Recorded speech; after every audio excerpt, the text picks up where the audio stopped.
Nabi pernah menyampaikan satu riwayat tentang muflis ya. Muflis itu orang yang bangkrut. Bangkrut bukan dalam konteks materi dunia. Ya, karena materi dunia di akhirat gak dibawa lagi. Tapi bangkrut dalam hal pahala. Ya, jadi jelas babnya juga tentang muflis, babul muflis, bab orang yang bangkrut.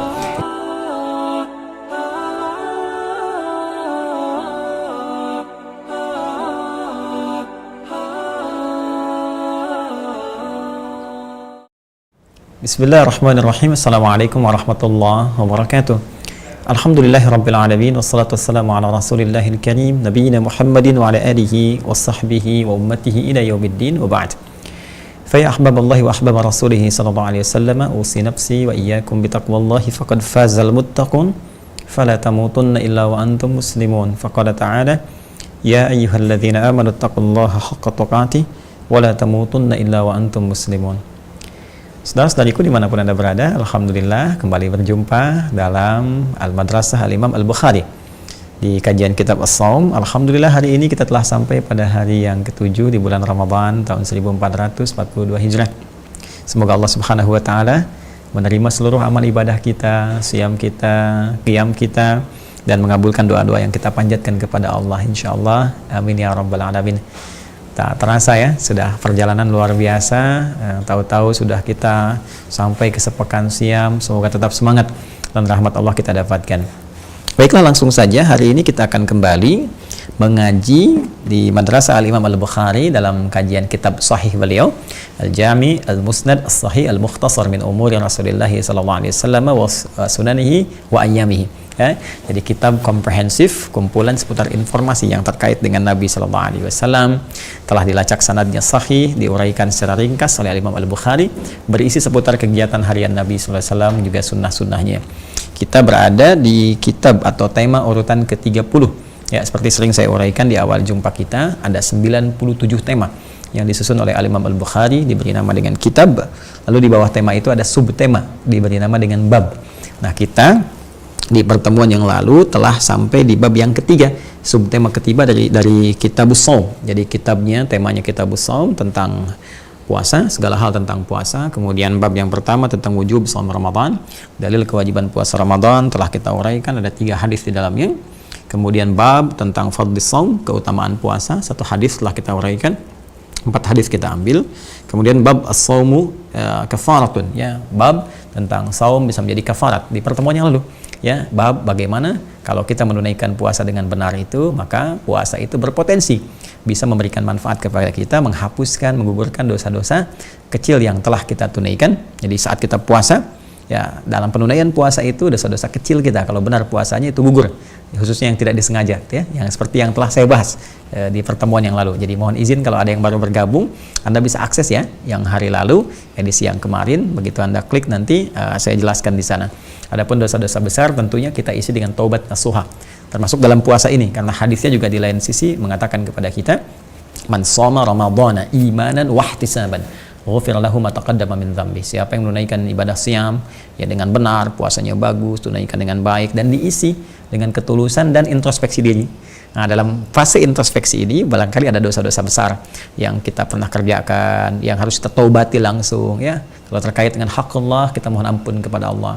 Kalau terkait dengan hakun adami, ya, hakul ibad, hak terkait dengan manusia sekitaran, apakah ada utang piutangkah, ataukah ada perbuatan zalim, ya, sama manusia misalnya. Nah, itu langsung kita mintakan maaf kepada mereka bila terkait langsung. Jangan dibikin umum, kalau spesifik jangan dibikin umum, ya. Saya mohon maaf secara umumnya pada tidak. Kalau ada yang kita ketahui spesifik pada si fulan datangi minta maaf, jelaskan, ya. Dan yang lebih repot lagi biasanya kalau begini, makanya sering saya katakan kalau ada sesuatu yang kurang tepat, jangan disampaikan dulu, klarifikasi dulu gitu kan, sehingga nanti apa yang telah kita sampaikan ke orang banyak, nah mengklarifikasi lagi susah. Jadi kayak kejadian tadi tuh ya, kayak kejadian barusan, banyak sekali tanya-tanya kepada kami, kawan-kawan, kerabat, termasuk ke staf, ke admin, tentang pembangunan atau pendirian Islamic Center ya di Toronto, Kanada. Kita sedang berinisiasi dan sedang berupaya maksimal sekarang ini untuk mendirikan Islamic Center pertama di masjid, insya Allah pertama kali di Toronto, Kanada, yang diinisiasi oleh orang Muslim Indonesia. Ya, di situ kita berkontribusi, mengumpulkan donasi, dan kita juga ajak teman-teman berinvestasi di sana. Mudah-mudahan menjadi saksi di hadapan kita di akhirat. Tiba kemudian ada berita, saya dikejutkan, mungkin tadinya di grup WhatsApp tertentu gitu ya, ini dikhawatirkan ini, tapi nggak konfirmasi. Nah itu begitu kita sampaikan kebenarannya, nah ini meralatnya lagi susah kan. Jadi yang seperti itu yang kita pelajari ya. Sehingga saat kami bikin judul saat ini puasa dan fitnah, ada sebagian berasosiasi, oh ini jangan-jangan ini, bukan. Itu nggak ada kaitannya. Ya ini contoh. Jadi teman-teman sekalian, kalau terkait hakun adami, hak manusia pada umumnya itu harus kita susulkan dengan klarifikasi, minta maaf dan sebagainya, sehingga dengan itu gugur. Karena di akhirat nanti begini, di hadis Muslim nanti riwayat sahabat Abu Hurairah radhiyallahu taala anhu, Nabi pernah menyampaikan satu riwayat tentang muflis ya. Muflis itu orang yang bangkrut bukan dalam konteks materi dunia ya, karena materi dunia di akhirat gak dibawa lagi, tapi bangkrut dalam hal pahala ya. Jadi jelas babnya juga tentang muflis, babul muflis, bab orang yang bangkrut. Jadi Nabi SAW ketika sedang dengan para sahabat ya, halaqah semacam ini duduk itu kan, Nabi bertanya, bima ma'ana atadrunal muflis, tahukah kalian orang yang bangkrut itu? Ya, maka sebagian merespon, qalu al-muflisu fina ya Rasulullah ma la dirham lahu wala mata'. Ya Rasulullah, menurut kami orang yang bangkrut itu yang sudah tidak punya uang 1 sen pun, nggak ada aset sedikit pun. Itu logis ya. Menurut pandangan kita secara ekonomi logis. Tapi Nabi kemudian mengklarifikasi, menjelaskan, menyempurnakan yang dimaksud bukan urusan dunia. Al-muflisu min ummati, kata Nabi, orang bangkrut dari kalangan umatku itu. Ya, waliyadzu billah, kita berlindung kepada Allah karena Nabi menyebut dari kalangan orang yang mengaku umatnya Nabi Muhammad. Nabi tidak menyebut umat Isa, umat Musa dalam konteks umat dulu ya. Ya, dan banyak orang berbuat salah di masa-masa lalu gitu kan. Ini spesifik ngaku umatnya Nabi Muhammad tapi bangkrut. Ya'ti yaumal qiyamati bisalatin wa qiyamin wasalatin wa zakatin, ya kan, wasiyamin. Jadi datang di hari kiamat dengan pahala salatnya, pahala zakatnya, pahala puasanya. Cuman sayang, wa ya'ti qad syatama hadza. Ya, dia juga pernah mencaci si fulan, wa qadhafa hadza, menuduh si fulan, wa daraba hadza, berselisih dengan si fulan, wa safaka dama hadza, bahkan menumpahkan darah, ya, bicara yang tidak baik, menyebarkan informasi yang keliru dan sebagainya. Nanti di hari kiamat itu akan ditimbang. Ya, fa tu'khadhu hadza min hasanati. Jadi kebaikan dia, salat dia nanti ya itu akan diambil untuk menutupi keburukannya. Tadi syatama hadza, misalnya mencela seseorang. Jadi kalau dia nggak selesaikan celaan itu, ya dia tobat kepada Allah, tapi dia nggak selesaikan dengan orangnya, ya bisa saling bermaafan atau apa. Ya, ini konteksnya pencelanya ya, bukan yang dicela. Jadi kalau yang dicelanya di sini, dia berserah diri kepada Allah, menjelaskan dia berserah diri kepada Allah, nah itu dia ditutup nanti oleh Allah, jadi dia tenang saja. Tapi pencelanya ini nggak akan selesai. Ya, sebelum dia minta maaf, sebelum dia selesaikan, itu akan terbawa sampai ke akhirat. Ya, dia harus bertobat kepada Allah, klarifikasi itunya. Kalau tidak, nanti pahala puasa dia, pahala sholat dia akan menutupi itu. Ya, diambil lagi nanti pahala puasa, nutup misalnya yang tuduhan, diambil lagi, nutup yang perselisihan dan sebagainya. Fa in faniyat hasanatu, kalau habis nanti kebaikan-kebaikannya, tersisa keburukan ada satu, maka ditimpakan ini kepada dia. Ya, bahkan dalam konteks yang lain, habis dia ini kebaikan-kebaikan, misal ada satu dosa nih. Ya, dosanya misalnya dosa hoax gitu. Ini belum selesai. Maka nanti dosa orang ini ditimpakan kepada dia, diambil dosa orang ini. Dosa orang dia diambil, ditimpakan kepada pembuat yang jelek ini, lalu dilemparkanlah ke neraka karena bangkrut, nggak punya amal lagi untuk nutupi. Maka dari itu, teman-teman sekalian, penting bagi kita untuk memanfaatkan Ramadan ini sehingga menjadi kafarat bagi kita. Ya, di hadisnya telah kita sampaikan. Saya bacakan kembali, babun as-shaumu kafaratun. Ini bab yang sangat penting, menerangkan tentang bahwa puasa itu bila ditunaikan dengan benar berpotensi menjadi kafarah, penghapus dosa-dosa yang kita pernah lakukan. Ya, qala, hadis nomor 1895 di urutan kelima ya di pembahasan kita. Qala haddatsana Ali ibn Abdullah, haddatsana Sufyan, haddatsana Jami' an Abi Wa'il an Hudzaifah. Sudah saya sampaikan Hudzaifah al-Yamani di pertemuan yang kemarin ya, sahabat mulia Hudzaifah, orang hebat ya, intelijen Nabi, orang pemegang rahasia, cerdas, cekatan, nalarnya kuat ya, putra al-Yamani radhiyallahu taala anhum jami'an. Qala, beliau menyampaikan, qala Umar bin Al-Khattab, pernah saya sampaikan juga ya, radhiyallahu taala anhu, man yahfadhu haditsan 'anil Nabi sallallahu alaihi wasallam fil fitnah. Siapa yang hafal hadis dari Nabi sallallahu alaihi wasallam terkait fitnah. Ya, ini yang telah saya sampaikan di kemarin ya, yang dibikin judul sekarang puasa dan fitnah itu maksudnya fitnah ujian yang kita bahas tempo lalu. Siapa yang hafal satu hadis dari Nabi sallallahu alaihi wasallam tentang fitnah, yaitu hal-hal yang akan muncul dalam kehidupan kita yang berpotensi melahirkan dosa. Ya, saya terangkan di pertemuan lalu, asal kata fitnah itu adalah bagaimana menguji logam, khususnya emas di era-era pada saat itu ya, dalam satu kondisi tertentu, misalnya satu yang dipanaskan, baik itu dalam bentuk pembakaran ya, atau juga dalam bentuk air yang dipanaskan yang sangat mendidih luar biasa untuk mengurai ya benda-benda lain, campuran-campuran yang mencampuri emas itu sehingga dia bisa luntur dan tersisa emasnya. Nah, itu proses itu disebut dengan fitnah asalnya. Nah, cuma kemudian menjadi lebih umum pemaknaannya terkait dengan bagaimana kita hadir dalam ujian-ujian kehidupan, yang ujian-ujian itu untuk menepikan kejelekan-kejelekan yang menyelimuti kita. Ya, makanya kan fitnah itu asalnya kejelekan-kejelekan yang datang, ya kan? Itu dibersihkan. Ya, dibersihkannya kayak tadi, kadang-kadang kita butuh ada perasaan terbakar, perasaan nggak nyaman. Kalau kena fitnah kan begitu kan? Nggak nyaman, nggak enak, perasaan nggak tentram dan sebagainya. Sama tadi. Ya, tapi hikmah di balik itu adalah untuk bisa memunculkan kualitas terbaiknya. Ya, emasnya itu loh. Ya, ada setiap peristiwa itu pasti ada pelajaran. Emasnya mungkin ada kesabaran, ada kebaikan, ada kemuliaan, ya ada macam-macam yang ingin disampaikan. Allah ingin membuka kepada banyak orang dan sebagainya. Jadi asalnya demikian. Ya, karena itu fitnah itu diartikan pula ujian yang memungkinkan melahirkan dosa atau sisi lainnya melahirkan kualitas terbaik di balik ujian itu. Nah, maka apa kata Hudzaifah bin Al-Yamani? Qala Hudzaifatu ana sami'tuhu yaqul, merespon pertanyaan Umar tadi radhiyallahu taala anhu. Ini kedudukannya sudah menjadi khalifah ya pada saat itu. Kemudian beliau menyampaikan yaqulu, ya Hudzaifah menyampaikan fitnatur rajuli, saya pernah mendengar Nabi sallallahu alaihi wasallam bersabda, fitnatur rajuli, ya, fitnah yang menimpa pada seseorang, ya baik itu lelaki ataupun umumnya mungkin perempuan yang berpotensi melahirkan dosa. Fi ahlihi, bisa dalam keluarganya, wa malihi, dalam hartanya, wa jarihi, dan hubungan dengan tetangganya, kerabatnya. Ya, jadi ini telah saya bahas pertemuan lalu, silahkan dicek ya. Seseorang bisa diuji di lingkungan keluarganya, kan? Mungkin nggak hubungan dengan anaknya, mungkin hubungan dengan istri, atau sebaliknya istri dengan suami, kan? Atau di hartanya, pekerjaannya misalnya ada ujian-ujian tertentu, diajak pada sesuatu yang syubhat, proyek-proyek nggak jelas dan sebagainya, sehingga memengaruhi keadaan harta. Dan di situ kita diuji kejujurannya, bebas dari korupsi, ya kan? Menjauhi hal-hal yang gharar, penipuan dan sebagainya. Wajarihi, dan hubungan dengan tetangga, kadang-kadang ada ketidakcocokan dan sebagainya. Ya, padahal apa yang kita alami itu untuk meningkatkan kualitas hidup kita, belajar mengerti tentang orang, belajar toleran, belajar memahami orang lain, belajar bijak menyikapi sesuatu. Tapi kalau gagal, munculnya suudzon, perselisihan, kan? Saling mengelompok, akhirnya bikin grup-grup, bikin gak jelas, ada pertentangan, ya keributan pada ujungnya, ya kan? Nah, itulah ujian yang kita hadapi dalam kehidupan ini. Nah, dalam proses itu ada peluang bagi kita untuk mendapatkan ampunan dari Allah Subhanahu wa taala pada sesuatu yang kadang-kadang terlintas nggak sengaja. Ya seperti tadi saya sampaikan, misalnya dengan tetangga nggak sengaja ngelihat, salah menyimpulkan tapi belum kita respon. Kenapa dia nggak nyapa ya? Mungkin dia begini, itu kan sudah salah tuh di pikiran kita, ya. Atau misalnya melihat sesuatu di video dan sebagainya, tiba-tiba muncul ya kayak gini kan iklan. Tiba-tiba muncul, nah ini saya seperti kemarin saya tegaskan tuh, ada yang tanya, Ustaz kok ini ta'limnya Islami gini tapi videonya ada snack video, ada gini, perempuan joget-joget macam-macam. Jadi saya tegaskan lagi, itu algoritma YouTube, Cepi.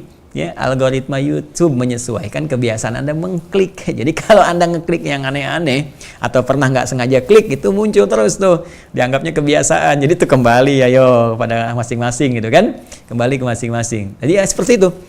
Ya, karena nggak sengaja, mungkin pernah nggak tahu ya, karena nggak tahu ya, keklik gitu kan, nah itu muncul. Nah itu kan sesuatu yang terjadi gitu. Nah itu tukaffiruhas salatu, ya kan, wasyamu, kemudian wassadaqatu, itu bisa digugurkan dengan salat, kemudian satu lagi puasa dan sedekah. Jadi puasa yang kita tunaikan itu teman-teman sekalian, itu masya Allah dahsyat sekali, dahsyat. Itu baru puasa aja, itu kesalahan-kesalahan yang kita nggak sengaja lakukan, dulu-dulu nggak sengaja tapi tertulis sebagai salah, itu langsung dihapus. Ya, di catatan kita nanti nggak ada tuh. Ya, di mizan ketika ditampakkan, faman ya'mal mithqala dzarratin khairan yarah wa man ya'mal mithqala dzarratin syarran yarah. Jadi yang jelek juga akan ditampakkan, tampil. Tapi karena kita pernah menunaikan puasa dan benar puasa kita, itu nggak tampil lagi, hapus tuh. Hilang semua. Jadi jangan dikira menunaikan puasa itu biasa-biasa, tidak. Kalau puasa kita benar ditunaikan, baru niat kita puasa, masuk waktunya, fajar tiba, subuh tidak, dimulai puasa. Itu dari seketika itu, apa yang kita kerjakan di masa lalu sampai kita buka itu teman-teman sekalian, itu digugurkan. Ya, gugurkan. Apalagi kalau misalnya kita sertai dengan taubat, ingat dosa-dosa kita yang memang sengaja dikerjakan, ya karena alpa lah kita, ya karena lupa. Ya, lupa itu kan melahirkan dosa. Lupa itu nasya. Aku lupa nasitu, kita lupa nasina. Ya, dosa itu salah, itu akhta. Ya, akhta itu saya salah, akhtana, ya kita salah. Rabbana la tu'akhidna in nasina au akhtana. Ya Rabbana la tu'akhidna, ya Allah mohon jangan hukum kami in nasina, jika kami lupa. Yang lupa itu au akhtana, melahirkan salah. Gitu kan? Nah, jadi hal-hal itu perlu kita taubati. Jadi kalau itu kita lakukan benar-benar teman-teman sekalian, puasa ini sekarang siang, kita ingat-ingat dosa, kita istighfar. Mungkin teman-teman berangkat ke kantor, di meja pernah teringat ada yang salah, istighfar di situ. Istighfar. Karena ada satu kondisi saat kembali kepada Allah, setiap tempat yang kita pijak itu bersaksi di hadapan Allah.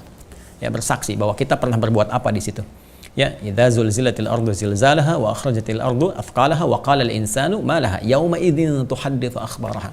Pada saat itu setiap tempat yang kita pijak akan mengabarkan, menginfokan kepada kita, ya, dengan izin Allah Subhanahu wa taala, diperintahkan oleh Allah, menyampaikan dia kepada Allah bahwa kita pernah berlaku apa di situ.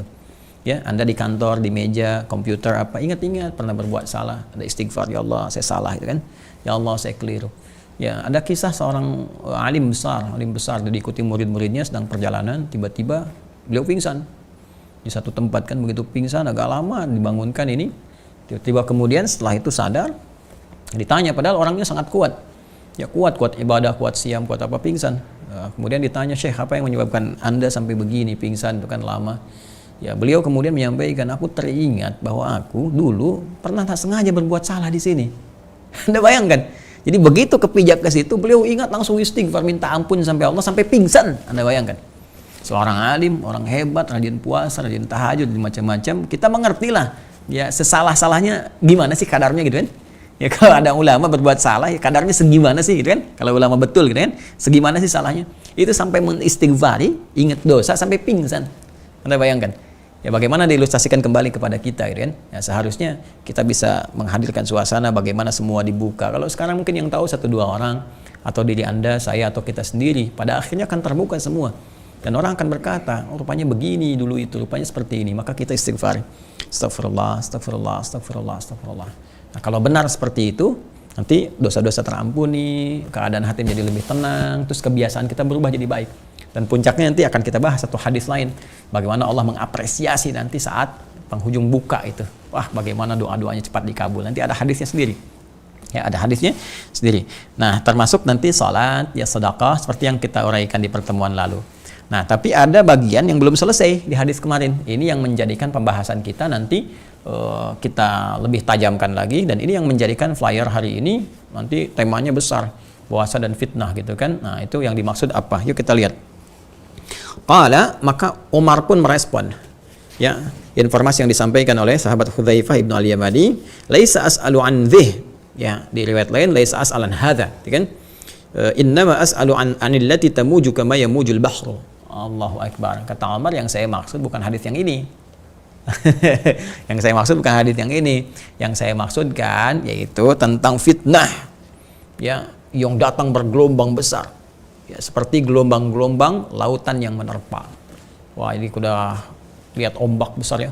Ada ombak-ombak besar itu, Masya Allah. Indonesia kan banyak pantainya tuh. Kalau kita lihat di wilayah Banten itu, saya pernah ke satu wilayah di Bayah, ke Bagedur itu ombaknya bisa setinggi rumah tuh. Ya, bayangkan waktu kejadian-kejadian besar ya, kita bisa akses juga di YouTube, ada tsunami, ada apa, dan kita berlindung kepada Allah, kita bertobat dari hal-hal yang bisa menimbulkan musibah-musibah besar. Tapi umumnya kita bisa melihat ombak-ombak besar. Nah, ombak itu dalam bahasa Arab disebut mauj. Ya, pakai jim ya, kalau pakai zai itu pisang. Itu pisang. Ya, bukan mauzun tapi maujun. Maujun, ya maujun. Itu ombak. Ya, jamaknya disebut amwaj. Amwaj. Kata Umar ya radhiyallahu taala anhu, yang saya maksudkan bukan yang ini, innama as'alu 'anil lati tamuju. Ya, ini sudah menggunakan bentuknya muannats. Artinya ada akumulasi ombak nih. Ya, kalau dalam konteks ombak. Ya, tapi di sini Umar mengambil kiasan. Yang aku maksudkan adalah akumulasi fitnah yang besar. Yang datang terus bergelombang menghantam keadaan umat Islam. Ya, sehingga nanti diistilahkan oleh para ulama setelahnya dengan fitnah kubra. Ya, kubra itu sesuatu yang besar. Jadi besar itu kan terakumulasi dari yang kecil-kecil. Nah, jadi Umar ingin bertanya, ya Hudzaifah ibnu al-Yamani, yang saya maksud bukan yang kamu sebutkan tadi. Ya, walaupun yang disebutkan Hudzaifah ibnu al-Yamani itu terkait berkelindan dengan pembahasan kita. Ya, tentang bagaimana puasa yang ditunaikan itu bisa menggugurkan dosa-dosa, ya, atau menghapuskan kesalahan-kesalahan kecil yang tadi seperti yang telah kita uraikan. Tapi yang dimaksud Umar ingin bicara yang lebih daripada itu. Ya, ini termasuk bagaimana kejeniusan Umar. Ya, bagaimana firasat Umar yang sangat kuat, kan? Jadi teman-teman sekalian, saya uraikan kembali apa yang kemarin saya infokan sebagiannya, bahwa sahabat Hudzaifah ibnu al-Yamani ini itu orang yang sangat luar biasa, di antara yang terpercaya untuk memegang rahasia Nabi SAW. Yang lainnya semua terpercaya, ya, semua sahabat terpercaya. Abu Bakar As-Siddiq radhiyallahu taala anhu, Umar bin Khattab radhiyallahu taala anhu, Utsman bin Affan, Ali bin Abi Thalib, dan mereka punya sifat masing-masing, keadaan masing-masing. Misal Abu Bakar As-Siddiq dipercaya untuk menemani Nabi, gitu kan, urusan-urusan spesifik, ya, menemani hijrah dari Makkah ke Yathrib, kelak jadi Al-Madinah Al-Munawwarah, gitu kan. Kemudian Ali bin Abi Thalib dipercaya oleh Nabi SAW, bagaimana beliau diminta menggantikan Nabi di posisi tempat tidur beliau, ya. Nanti Omar juga dapat kepercayaan, Utsman juga demikian, semua punya kepercayaan masing-masing di bidangnya. Ya, cuma Hudzaifah al-Yamani ini punya keistimewaan, ya, dalam hal, ya, hal-hal terkait dengan intelijen. Ya, jadi beliau bisa melakukan penetrasi, penyamaran yang sempurna, langsung masuk ke jantung pertahanan, dan bisa memegang rahasia, siapapun yang tanya dijaga. Ya, nggak terbuka sama sekali. Gitu kan? Nah, jeniusnya Umar mengerti ini, pasti banyak rahasia nih yang Nabi sampaikan, ya, pada Hudzaifah ibnu al-Yamani ini, ya, yang mungkin harus terbuka nih, saya harus tahu maksudnya, saya pengen tahu nih gimana gitu kan keadaannya. Tapi nanti kita akan lihat. Kita akan lihat, ya. Jadi Umar mencoba bertanya lagi, apakah selain daftar orang-orang munafik seperti yang saya sampaikan kemarin. Jadi di antara yang dipegang rahasianya oleh sahabat Hudzaifah ibnu al-Yamani radhiyallahu taala anhuma, itu adalah daftar orang-orang munafik. Ya, tahu tuh se-Madinah tuh siapa yang munafik, siapa yang enggak. Umar dengan cerdiknya tahu ini nggak akan dibuka nih. Kalau gitu saya lihat aja, kalau ada orang meninggal, Hudzaifah nyolatin nggak? Kalau enggak, munafik tuh. Kalau nyolatin, berarti orang benar nih. Umar tuh cerdasnya ke situ, ya. Nah, di sisi lain, Umar juga ingin tahu apakah ada rahasia besar lain yang mungkin kekinian saya harus persiapkan. Mungkin ada di masa saya, gitu kan? Langkahnya bagaimana? Seperti apa langkah taktisnya? Itulah pemimpin. Jadi Umar seorang khalifah, seorang pemimpin masyarakat, presidennya, dan banyak wilayahnya, gitu kan? Dan punya langkah taktis. Jadi visinya tuh panjang gitu. Jadi bukan hanya menyelesaikan yang sekarang ada, tapi ke depan tuh bagaimana? Apa yang akan terjadi begini dari karakteristik yang tampak seperti ini, atau berita-berita Nabi yang sudah pasti. Karena Nabi itu pasti beritanya, informasinya wahyu. Wa may yantiqu 'anil hawa in huwa illa wahyu yuha, gitu kan? Jadi karena sifatnya pasti, maka sama Umar diinventarisir informasinya, disiapkan langkahnya, ya. Jadi dari penaklukan-penaklukan pun yang tadinya disampaikan ini akan begini, akan begitu, Umar juga menyiapkan karena berharap itu terjadi di masanya. Ya, termasuk segala hal yang terkait dengan sifat-sifat yang disampaikan oleh Nabi SAW, informasi-informasi spesifik. Nah, dalam konteks fitnah ini, ya, Umar membaca sesuatu.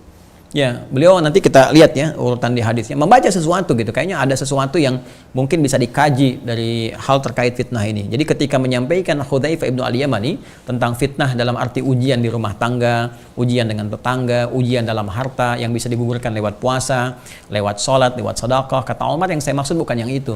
Saya pengen yaitu yang lebih besar, yang berakumulasi menyebabkan fitnah yang sangat besar, yang mungkin nggak cukup diselesaikan dengan puasa, sholat, atau sedekah. Harus ada action line yang menyertai itu semua. Ya, maka apa yang dijawab oleh sahabat Hudzaifah ibnu al-Yamani? Qala wa inna duna dzalika baban mughlaqa. Ya Umar, sekarang masih tertutup pintunya. Ya, sekarang masih tertutup pintunya. Jadi, itu tertutup pintunya nih, nggak bisa dibuka itu. Belum kebuka, belum saatnya dibuka. Jadi ini luar biasa nih Hudzaifah ibn al-Yamani. Ya, mau presiden, mau siapa gitu kan, mau khalifah, amanat Nabi nih. Kalau sudah Nabi kasih amanat, nggak bisa. Ya, amanat Nabi itu urusan langit, jangan kalah sama urusan dunia. Ya, ini prinsip kita loh, ya. Prinsip kita sebagai seorang muslim, teman-teman sekalian. Jadi perkara-perkara yang terkait dengan akhirat kita lebih utama daripada dunia. Walal akhiratu khairul laka minal ula. Ya, jadi sholat tuh lebih utama daripada ngejar dunia, ya kan? Hati-hati tuh, puasa juga utama. Yang wajib-wajib tuh kita tunaikan lebih utama, karena yang utama ini akan kita bawa dalam kehidupan yang abadi, ya kan? Dunia kan sementara. Anda ngejar dunia lupa sholat. Ya, sholat itu kan yang paling utama. Sholat memberikan keberkahan pada pekerjaan Anda, sehingga harta Anda berkah, jadi tenaga yang baik, Anda bersikap mulia. Saat yang bersamaan dicatat pahala akhirat, dibawa pulang, dan akhirat hidupnya abadi, nggak ada meninggal lagi. Jadi kalau Anda kaya selamanya. Anda tinggalkan sholat, ngejar dunia, dunia sementara. Begitu Anda dapatkan, Anda meninggal, nggak sempat bahkan Anda mati, masuk ke alam kubur, fakir Anda karena nggak punya bekal akhirat, maka fakirnya abadi, Joni. Jelas ya? Paham ya? Nah, jadi dalam konteks ini teman-teman sekalian, Umar bin Khattab radhiyallahu taala anhu ya mencoba untuk mengetahui ya, tapi sekali lagi Umar cerdas, genius ya. Kata Hudzaifah bin Al-Yamani, itu pintunya masih tertutup ya Umar. Umar menyimpulkan jangan-jangan pintunya saya gitu. Jadi pintunya Umar, habis Umar kebuka gitu kan. Maka Umar bertanya lagi, ya. Umar bertanya teman-teman sekalian. Mari kita lihat ini cerdasnya Umar. Fayuftahu au yuksar. Pintu ini kira-kira bisa dibuka atau rusak nanti nih. Ya, rusak. Dalam arti pintunya rusak, hancur dan sebagainya gitu ya. Kasar yaksar itu bisa rusak, bisa diartikan rusak, bisa hancur.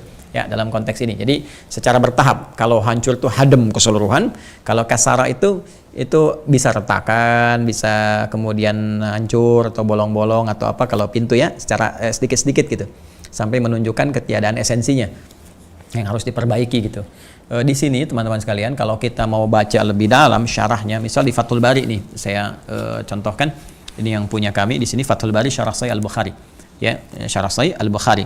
Ini cukup bagus sekali, 18 jilid ya, menerangkan tentang banyak hal termasuk juga hadis-hadis ini. Jadi kalau teman-teman nanti mau baca syarahnya lebih jauh di sini, nanti ini saya tampilkan untuk memudahkan.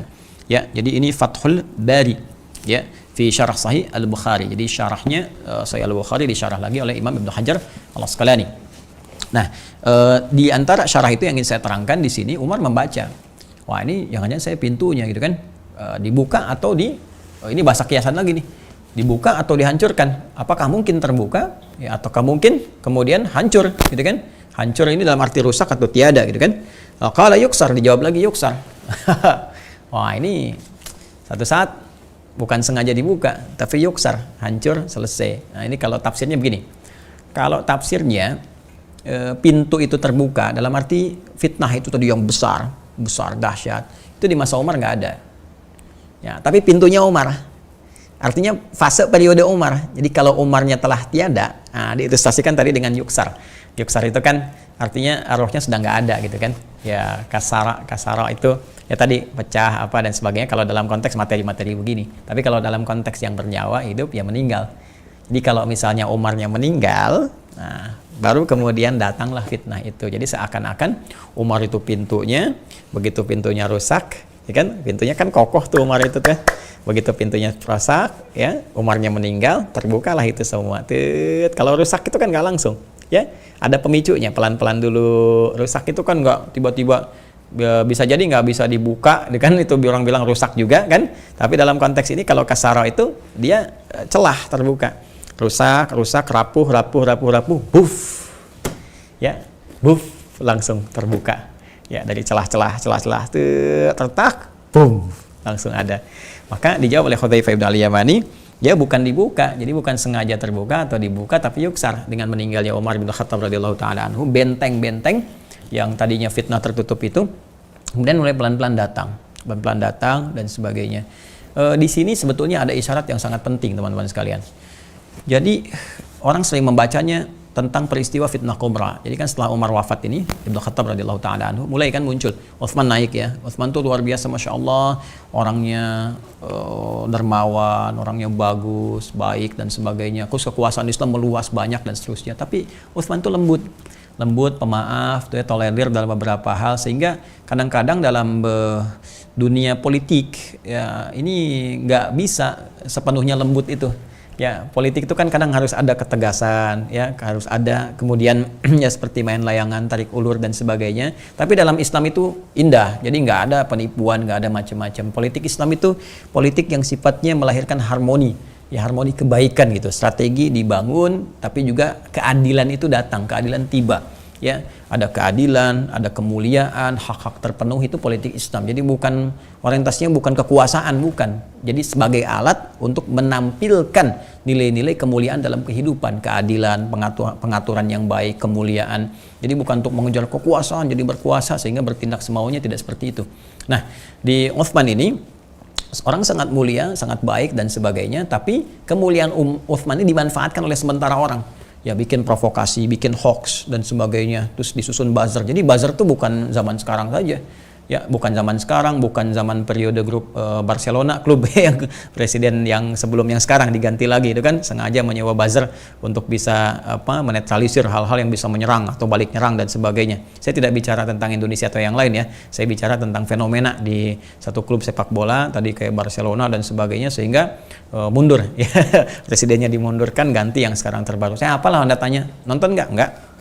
Ya Anda tanya nonton? Nggak. Ya, tapi saya tahu kalau Anda mau tanya ke saya siapa grup yang kemudian ikut champion juga 4 orang semifinal saya juga tahu. Ya PSG masuk saya tahu, kemudian Chelsea masuk saya tahu, Pep Guardiola Manchester City-nya saya tahu masuk gitu kan, Liverpool kalah sama Madrid juga saya tahu. Terus yang sekarang nih mau masuk ke Liga Eropa yang dikecam sama UEFA juga saya tahu siapa yang masuk di situ. Tapi nonton enggak? Apalagi sekarang puasa. Cuma itu jadi informasi yang bagus untuk perbandingan kepada kita informasi-informasi yang ada. Nah, itu dimanfaatkan sama provokator tadi. Terus ada buzzer, ada macam-macam sehingga muncullah kemudian peristiwa-peristiwa yang tidak menyenangkan sampai puncaknya Utsman terbunuh radhiyallahu taala anhu. Naik Ali bin Abi Thalib, itu lebih mengemuka lagi. Wah, sampai ombaknya betul bertubi-tubi seperti tadi. Ya, allati tamuju kama yamujul bahru. Jadi ombak seperti ombak lautan. Ombak lautan kan susul-susulan. Ya, sehingga yang terkena fitnah banyak menyebar di kalangan sahabat sampai ada faksi-faksi sampai peperangan, perang Siffin, perang Jamal, perang macam-macam dan sebagainya di kalangan sahabat juga. Ya, terjadi seperti itu walaupun sama-sama semua ingin menegakkan keadilan, tapi karena sumber fitnah tadi udah menyebar kemana-mana, itu yang berbahaya. Itu yang berbahaya. Nah, hadis ini ingin memberikan satu gambaran yang sangat luar biasa kepada kita. Apa itu? Coba baca teman-teman dengan baik. Di zaman Omar kan kata Hudzaifah itu belum terbuka. Jadi kalau kita ingin mengambil satu pelajaran penting, maka bangun pada diri kita karakteristik Umar. Ya, karena Umar ini karakteristiknya itu bisa mencegah fitnah. Ya, bisa mencegah fitnah. Apa di antara sifat karakteristik yang baik ini yang bisa mencegah fitnah? Satu, kedekatan dengan Allah yang sangat terjaga. Umar ini sangat luar biasa. Ya, Umar sangat luar biasa bagaimana ibadahnya kepada Allah Subhanahu wa taala, bagaimana salatnya, bagaimana kemudian taqarrub dia kepada Allah, pemahaman Al-Qur'annya, interaksinya, dan itu diimplementasikan dalam kehidupan. Termasuk dalam konteks kepemimpinan. Ya, bagaimana Umar tuh belusukan misalnya kan ke masyarakat sampai malam-malam sampai melihat untuk mempraktekkan apa yang Allah sampaikan, apa yang Rasul pernah tunjukkan. Ya, jadi bukan karena kepentingan dunia, untuk kamera, untuk liputan, untuk media, tidak ya. Dalam konteks kehidupan kekinian, tapi kita doakan itu kan untuk terarah kepada kebaikan. Tapi benar-benar ya itu inkognitonya Umar itu benar-benar untuk memetakan. Nah, sehingga masyarakat tahu. Ya, jadi nanti misalnya dalam konteks kehidupan ya di pemerintahan, misalnya kita contohkan nanti misalnya ada belusukan, tahu di masyarakat berapa, maka diukur. Saya dulu waktu kecil itu ya sangat tahu itu. Ya, kebiasaan misalnya ada Pak Harto dulu suka belusukan ya, terus tahu sebelum rapat kabinet, jadi menteri menyampaikan, presiden sudah tahu. Besoknya tiba-tiba ada keterangan misalnya menteri penerangan menyampaikan harga cabai sekian, harga ini sekian. Itu udah di lapangan udah ketahuan. Nah, Umar itu lebih duluan dan dahsyat Umar itu tahu yang kejadian di lapangan gimana. Jadi itu implementasi ibadah. Yang kedua punya ketegasan. Tegas Umar tuh pada penyimpangan-penyimpangan tuh udah langsung. Jadi pada kondisi-kondisi yang bisa memancing keributan di masyarakat, Umar selesaikan. Jadi nggak dibiarkan rame dulu gitu. Ya itu masa Umar. Jadi fitnah itu diredam dari awal. Siapa bikin hoax, udah cari nih kepalanya mana, tangkap kepala ularnya, bawa sini. Ya, dan nggak dibikin. Jadi ini yang harusnya diselesaikan, bukan dibuat tim ini, tim itu, enggak. Jadi langsung bawa semuanya, tangkap, tugaskan nih, fulan. Ada apa nih? Ada gejala-gejala terorisme, jangan dibiarkan bomnya meledak. Ya coba lihat nih gejalanya kemana, amankan dan sebagainya, telusuri dan seterusnya, terus bikin satu gambaran umum. Ya, berikan sifat. Ya, jadi kalau kita mau nyampaikan teror, apa definisinya? Radikalisme, apa nih definisinya? Sehingga masyarakat gak liar, sehingga membangun persepsi radikal itu terkait dengan agama. Sekarang kan kalau orang nyebutkan radikal, teroris, kebayangnya orang Islam, ya kan? Celananya begini, atau perempuan begini, tampilannya begini. Kok asosiasinya spesifik ke situ gitu? Padahal orang-orang radikal itu kan banyak. Nih yang lagi bikin isu nih, yang radikal Nabi ke-26 kan radikal juga. Ya itu orang radikal, penyebab orang-orang bisa rame gitu kan. Ada isu sara, bisa perselisihan, bisa macam-macam. Nah, itu langsung amankan. Udah bagus tuh langsung langkah Bareskrim tuh kan, langsung ambil tempuh ini, cari di mana dia, kembalikan. Nah, seperti itulah. Jadi kalau ada pemicu-pemicu fitnah, pemicu-pemicu hal-hal yang bisa menimbulkan keributan, Umar tegas. Nah, ketegasan ini yang saking dahsyatnya Umar, kadang-kadang kalau udah lihat, Umar selesaikan seketika. Bisa marah di tempat, bisa ngukum di tempat. Itu yang bikin setan itu bisa lari. Ya, ada kalimat Nabi nyampaikan, itu setan itu. Ya, setan ketemu Umar aja lari, kata Nabi SAW. Anda bayangkan, Ya, nah jangan sampai ya Anda ketemu setan, setan bahagia. Itu yang repot ya. Nah, jadi pribadi ini yang mesti kita hadirkan. Bagaimana caranya setan ketemu kita, setan lari. Yang tinggi kan nggak mungkin terjadi kalau takarub kita kepada Allah, pendekatan kepada kita kepada Allah itu kurang. Jadi nurnya nggak muncul, cahayanya nggak muncul. Ya, jadi kita siapkan diri dengan sholat perbaiki, puasa perbaiki, baca Quran yang bagus, terapkan hukum-hukum dengan benar. Kalau kita konsisten pada kebenaran, setan menjauh. Ya, setan itu cuma datang jadi teman orang-orang yang lemah gitu. Ya, jadi kalau kita bisa lakukan itu semua, tertutup pintu fitnah. Tapi kalau kita lemah, semua diakomodir, kepentingan buruk diakomodir, setan tepuk tangan, akhirnya pintu fitnah masuk. Ya, ini yang menjadikan yuksar kata Omar ini jadi kemudian rusak gitu, ya, dan kehidupan itu bisa terpengaruh. Dan ini bisa kita ambil spiritnya. Ini seringkali makna hadis ini hanya dipersepsikan oleh sementara orang itu terkait fitnah kubra. Orang nggak belajar bagaimana menutup pintunya. Jadi kita harus siapkan Umar-Umar baru sekarang. Ya, Umar-Umar baru mesti muncul. Ya, dalam konteks apa? Tidak harus menjadi pemimpin dalam konteks misalnya presiden kah atau gubernur kah, menteri kah? Tidak, diri kita pribadi. Karena tadi fitnah itu bisa ada di rumah tangga, fitnah dengan teman-teman sekitaran. Maka kita perbaiki diri kita dulu, jangan tunjuk orang lain. Kembalikan kepada diri kita, ya.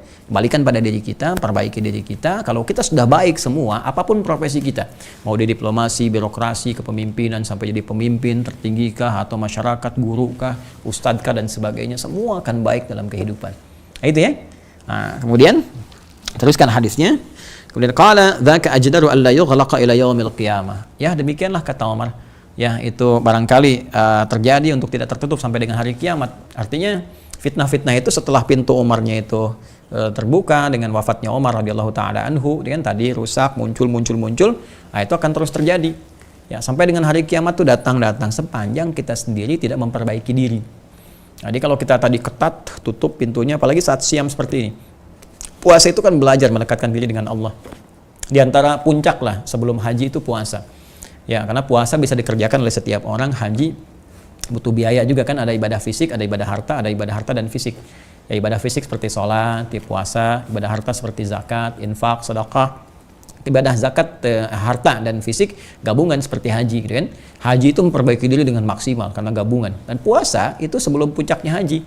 Artinya dalam turutan ibadah itu, ya makanya nomor 4 kan sebelum puncaknya haji, itu bisa menata diri kita lebih baik. Ya, menata diri kita lebih baik. Jadi kalau kita puasanya benar, di situ kan ada sholat, di situ ada Al-Quran, dan di situ ada sedekah yang bisa kita keluarkan sepanjang mampu untuk berbagi. Kalau nggak mampu, di situ kita berusaha untuk mengamalkan kebaikan lain dengan tenaga kita dan sebagainya. Itu memperbaiki. Ya, dan di antara perbaikan itu mencegah maksiat. Kalau kita puasanya benar, nggak akan maksiat. Ada junnah itu, asyamu junnatun. Ada perisai. Tegas kita larang. Nah, kalau semua orang Islam, taruhlah di Indonesia misalnya alhamdulillah berhasil puasanya, politisi berhasil puasanya, kemudian birokrat berhasil puasanya, ustadz berhasil puasanya, rakyat semua berhasil puasanya, aman negeri. Pintu fitnah bisa kita tutup nih pelan-pelan. Walaupun nggak serapat mungkin misalnya, tapi setidaknya kita bisa jadikan peluang-peluang buruk itu mengecil. Ya kan? Walaupun peluang itu tetap terbuka sampai dengan hari kiamat, tapi setidaknya ya tidak muncul di Indonesia lah atau sekitaran kita. Yang umum-umum luar misalnya kan. Nah, itu nanti kita bisa meluaskan auranya ke tempat-tempat lain. Kalau di masa Umar kan terkoordinir semua wilayah-wilayah keislaman itu. Perintah 1A komando tuh. Ya, tongkat komandonya langsung ke bawah.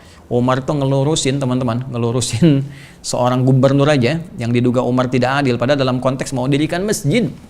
Ada orang Yahudi digusur rumahnya gitu kan, mau jadiin masjid.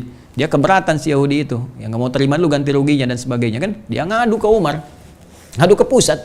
Anda tahu apa yang terjadi? Umar cuma ngambil satu tulang, digaris tuh pakai pedang. Kirimin aja nih ke gubernurnya. Masya Allah. Dikiranya main-main kan. Wah, itu di perjalanan udah dalam bahasa Rusia apa? Kukulutus ya. Bahasa Rusia tuh kukulutus jadi ngomel gitu kan, ngomel. Tuh bahasa Rusianya kukulutus. Bukan kutus-kutus, itu minyak, kukulutus. Jadi ngomel di jalan. Wah, Umar gimana nih, saya datang ngadu kok dikasih tulang gitu kan. Tapi dia sudah itu yang dia bekal bawa. Begitu sampai ke gubernur, konon kisahnya Amr bin As radhiyallahu taala anhu. Begitu sampai, ya ini nih, ada pesan si Yahudi apa lagi nih? Dia datang bawa pesan dari Umar. Karena pesan dari Umar, khalifah tahu kan, oh, Umar tegas ini sebagainya. Silahkan apa yang disampaikan? Kasihkan tulang tadi, gemetar langsung. Yang gemetar, balikin lagi rumahnya katanya, bangun tulang. Oh, Yahudinya bingung, kok bisa begini? Tunggu. Ya apa maksudnya, gitu kan? Maka ketika disampaikan itu, ini pesan dari khalifah, kalau kamu berbuat tidak adil, saya akan jadikan kamu seperti tulang belulang ini. Kamu akan jadi tulang, kembali kepada Allah, saya akan hukum kamu, sampai kamu jadi seperti tulang seperti ini. Ya, kalau kamu nggak benar menegakkan itu. Jadi di situ langsung merasa kagum akan kepemimpinan Umar, akan benarnya syariat Islam. Malah si Yahudinya masuk Islam, kemudian dia mewakafkan tanah itu menjadi masjid. Itulah hikmah Allah. Hikmah Allah itu luar biasa, kejadian-kejadian besarnya itu, Masya Allah, sangat luar biasa ya. Nah, jadi itulah teman-teman sekalian bagaimana kita meneladani Umar Ibn Khattab radhiyallahu ta'ala anhu, belajar dari hadis ini. Kemudian faqulna li Masruqin, maka kami berkata kepada Masruq, ya di antara orang yang hadir pada saat itu, salhu akana Umar ya'lamu manil bab.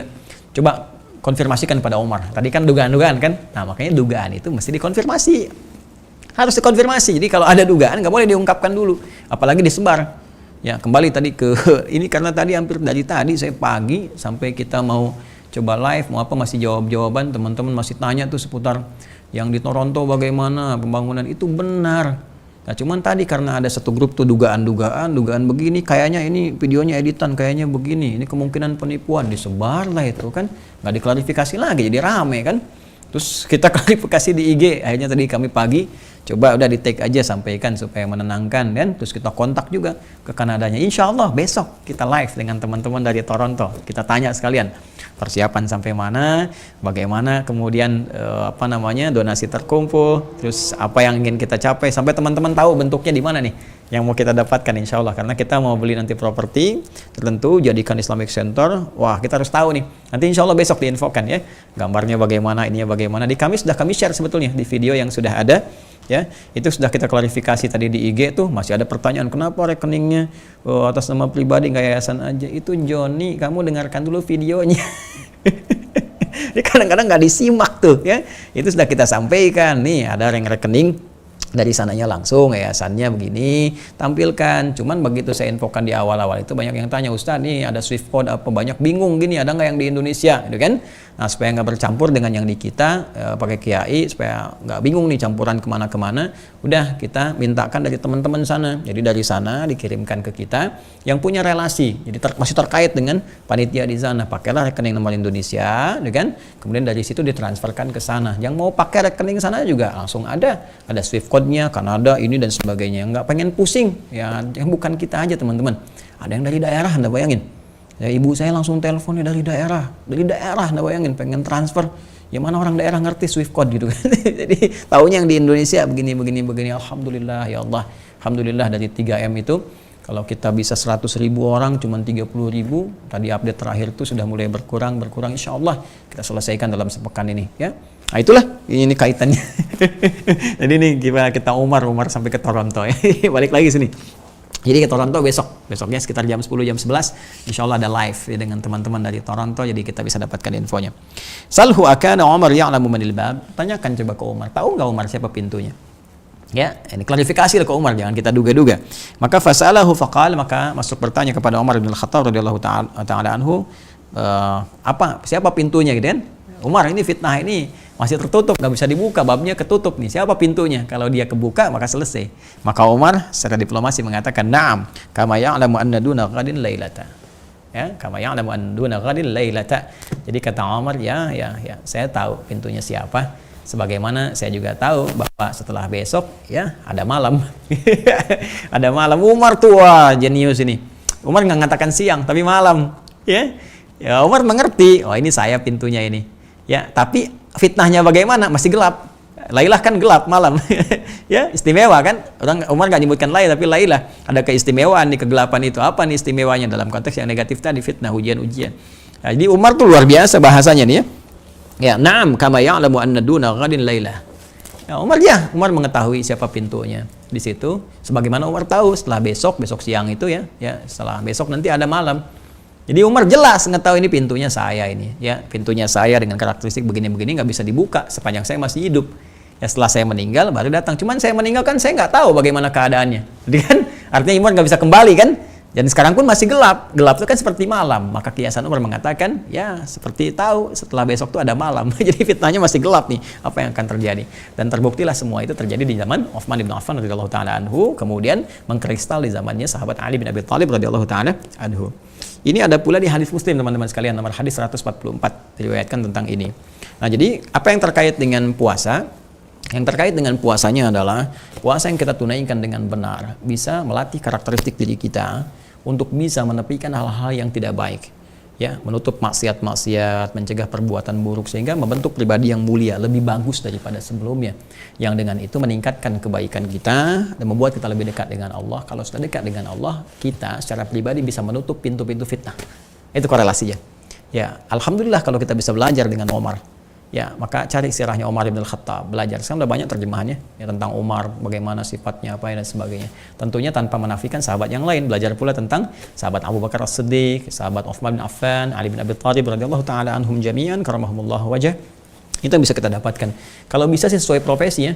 Anda di mana misalnya? Di militer. Ya, kemarin 16 April. Ya, saya saking sibuknya kemarin baru kasih ucapan selamat buat teman-teman di Kopassus tanggal 17-nya. Tanggal 16 itu ya, teman-teman hari jadinya, itu teman-teman bisa belajar tuh, teman-teman di Kopassus, bagaimana Nabi punya pasukan militer yang dahsyat ya, pasukan khusus itu kan, bahkan punya 18 panglima, itu kekuatan satunya bisa menaklukkan Persia Romawi. Kalau sekarang negara adidaya lah besar ya, semacam Amerika, Cina dan seterusnya ya, jadi sangat luar biasa. Terus bagaimana pertarungan terbuka, pertarungan gerilya, kemudian cara menaklukkan musuh, cara kebal dengan racun, dalam beberapa hal tidak bisa disergap ya, itu ada semua ajarannya dari mulai ayatnya, hadisnya, petunjuknya dan sebagainya. Ya, itu tergantung profesi masing-masing kembali kepada kita.